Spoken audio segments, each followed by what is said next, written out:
యేసుక్రీస్తు నామములో ఈ యొక్క మధ్యాహ్న కాల సమయంలో మీ గ్రామానికి యేసుప్రభు వారి యొక్క రక్షణ సువార్తను తీసుకొని వచ్చినాము. మీరందరూ ఎక్కడ ఉన్న కూడా కొన్ని నిమిషాలు దేవుని మాటలు వినాల్సిందిగా ప్రేమతో మిమ్మల్ని ఆహ్వానిస్తా ఉన్నాం. దేవుని వాక్యం పరిశుద్ధ గ్రంథమైన బైబిల్లో మొదటి యోహాను పత్రిక 3వ అధ్యాయం 16వ వచనంలో ఈ విధంగా వ్రాయబడి ఉంది.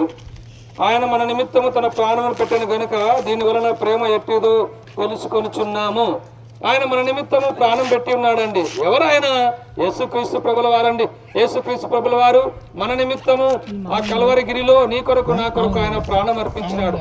మాటలు వింటున్న సోదరి సోదరుడా, మానవులమైన మనమందరం కూడా పాపాత్ములు, జన్మత కర్మత పాపులం. ఈ జన్మ కర్మ పాపాల నుంచి మనల్ని రక్షించాలని, మన జీవితంలో వెలిగివ్వాలని, మనల్ని పరలోక రాజ్యంలో చేర్చాలని, దేవుడు ఉండే స్థలంలో మనల్ని ఉంచాలని సృష్టికర్త అయినటువంటి దేవుడు నరావతారిగా భూమి మీదకి ఆయన అనువదించినాడు. ఆయనే యేసుక్రీస్తు ప్రభుల వారండి. యేసు అంటే రక్షకుడు, క్రీస్తు అనగా అభిషక్తుడు. నిన్ను నన్ను రక్షించడానికి లోకానికి ఆయన దిగి వచ్చినాడు.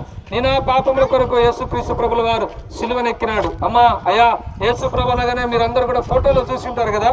ఒక ఆయన సిలువ మీద వేలాడుతూ ఉంటాడు. ఆయన తలకు ముళ్ళ కిరీటం పెట్టబడి ఉంటుంది. ఆయన చేతులలో మేకలు కొట్టబడి ఉంటాయి, కాళ్ళలో శీలలు కొట్టబడి ఉంటాయి. మీరు చూసింటారు కదా. ఇదంతా నీకోసమే సోదరుడా, సోదరి. నిన్ను పాపం నుంచి విడిపించడానికి యేసు ప్రభు సిలువలో బలుబాధలు పొందినాడు. ఆయన సిలువలో వేదన అనుభవించినాడు.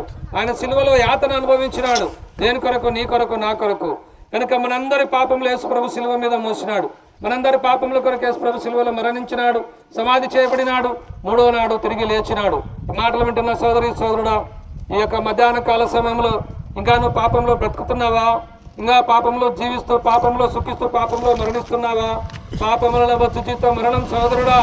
ఈ నిత్యమైనటువంటి మరణం, నిత్యమైనటువంటి ఎడబాటు నుంచి నిన్ను తప్పించడానికి యేసు ప్రభు లోకానికి వచ్చినాడు. కనుక నువ్వేం చేయాల్సిన అవసరం లేదు, నువ్వెక్కడికి పోవాల్సిన అవసరం లేదు, ఎలాంటి వల్ల చెల్లించాల్సిన అవసరం లేదు.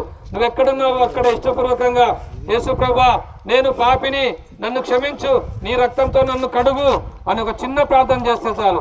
యేసు రక్తం ప్రతి పాపం నుంచి నిన్ను కడుగుతుంది, పవిత్రపరుస్తుంది, పరిశుద్ధపరచబడతావు. ఈ లోకంలో నీకు నెమ్మది, ఈ లోకంలో నీకు శాంతి, ఈ లోకంలో నీకు సమాధానం.